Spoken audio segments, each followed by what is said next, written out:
Hey everyone, my name is Anthony West. I work with the NICE program in the Omaha Public Schools.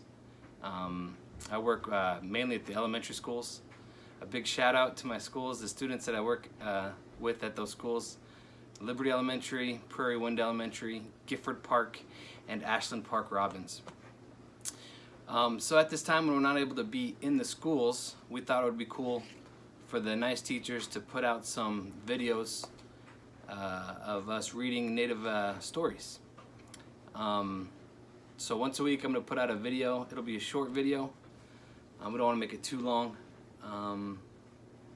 Yeah, so this is the first one. The story that we're going to read today is by Joseph Bruchac, who's one of my favorite Native authors. The story we're going to read is called Crazy Horse's Vision.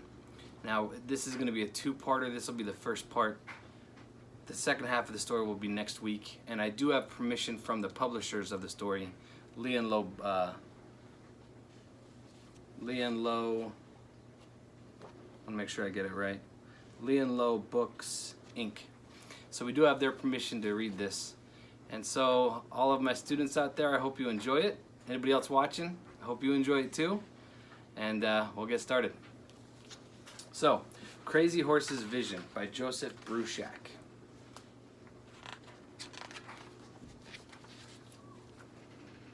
I'm gonna try to get closer. I'm not used to this format, doing videos like this, so this is all very new to me, so be patient. Okay. Crazy Horse, they say, was always different. Many children cry when they are born, but not Crazy Horse. He studied the world with serious eyes. "Look at our son," his mother said. "How brave he is." "See how curly his hair is," said his father, Tashunka Whitko. "We will call him Curly," said his mother. Seasons passed. The boy named Curly grew strong and wiry, but would never be tall. Though small, Curly was a leader. When he spoke, he was quiet. When others hesitated, he acted. "Follow me," he would say, and the other boys would follow. A Lakota boy could go wherever he wanted, and Curly wanted to go everywhere. He led his friends to swim in the river and ride over the plains. They followed him up the highest cliffs where the eagles nested. "Be brave," he told them. "If we're brave, we can help our people." When Curly was 11 winters old, his father bought a wild horse into the camp. "Whoever is first to ride this horse can have it," announced Tashunka Whitko. Then he and his best friend, High Backbone, went into the teepee to eat. When they heard shouts, they rushed outside to look. Curly was on the back of the wild horse. It could not throw him. When it finally stood still, Curly slid off, his arms around his neck. "Your son has a new horse," said High Backbone. "So it seems," said Tashunka Whitko. 2 summers later, Curly joined the men on a buffalo hunt for the first time. Hunting buffalo was dangerous. If your horse stumbled and you fell, you could get trampled to death. To strike a running buffalo with an arrow was difficult. Even the best hunters often had to shoot several arrows to bring down a buffalo. As the hunters rode down the hill, the buffalo began to run. Their hooves sounded like thunder. Curly's swift horse carried him ahead of the others. Soon he was in the midst of the herd, next to a huge buffalo. Guiding his horse with his knees, Curly drew back the arrow and let it loose. It went straight and the buffalo fell. When the others caught up to him, Curly was standing by his first buffalo. "I give this buffalo to all those in our camp who have no one to hunt for them," he said. Although Curly's life as a boy was good, things were about to change. Wasichu settlers began to pass through Lakota land. The army built a fort. They said it would keep peace between the Lakotas and the whites. One day, a white man's cow strayed into the Lakota camp. It trampled through a teepee and knocked over cooking pots. A warrior stepped forward and killed the cow with an arrow. The 2 settlers The settler who owned the cow demanded the army punish the Lakota. Chief Conquering Bear tried to avoid trouble. He offered a mule and 5 horses for the cow. The white soldiers ignored the offer and fired rifles and wagon guns at the Lakotas. Conquering Bear was mortally wounded. Curly was there and witnessed the terrible thing that happened. He was deeply troubled.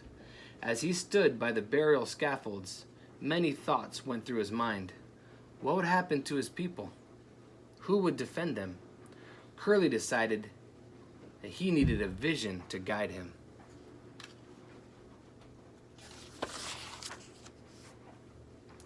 Normally, a boy would need a holy man to prepare him for a vision quest. He would fast and purify himself in a sweat lodge before setting out. But Curly felt he had no time. Curly rode away from the camp. He went along the bluffs above the river and came to an eagle-catching pit dug into the soft earth. Curly tied his rope between the legs of his pinto horse so it would not wander away. He climbed the hill, stripped off his clothes, and stepped down into the pit. He sat and prayed for a vision.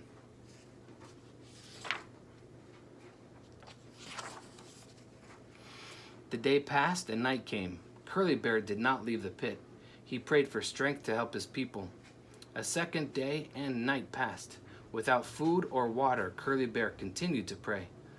Wakan Tanka, he cried, great mystery, even though I am small and pitiful, I want to help my people. Dawn of the 3rd day brought nothing to his eyes or ears. No spirit, no bird, no animal, not even an insect came to him. And all he saw was the sky above and the earth above the pit. And the earth of the pit. At last, late on the 3rd day, Curly climbed out of the pit. He was barely able to stand.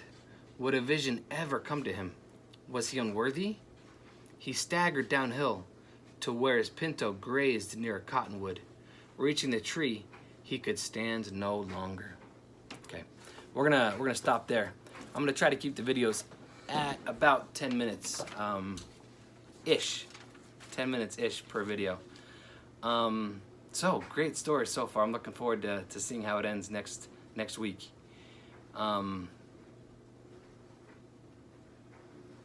There's something I want to share. It's a message from Kayla Mines. You'll see on the wall I have different Native American leaders or people in our communities that have done great things and continue to do great things. In fact, some of them have even worked with a nice program before. So on each of these posters, they have words of wisdom that the individual has offered. So Kayla Mines has a really interesting passage on her poster that I think is really applicable to what we're going through right now. Okay, she says, oh, by the way, Kayla Mines, she is of the Ponca tribe, and she's a math teacher in Sioux City, Iowa. And she says, every day may not be good, but there is something good in every day. The reason I think that's important to keep in mind today with what we're going through is sometimes it feels like the days might not be exactly what we want, right? I don't know, hopefully you're trying your best to socially distance yourself and keep you and your family safe at home. With the virus that's going around, COVID-19, medical professionals are asking people to stay safe, stay home if they can. The reason we want to do that is to limit this spread. And the faster we can all kind of accommodate that, the faster we can get over this virus. And so while it might be a little bit different than what we want to be doing, I myself find it hard to kind of be quarantined like this for so long. But really, it's going to be good for us in the long run, for all of us to be able to get over this and pull together as a society to get over this virus. So keep that in mind, Kayla's words. Every day might not be the greatest day, but try to look for the good in each day. Until then, until next week, we'll see you later.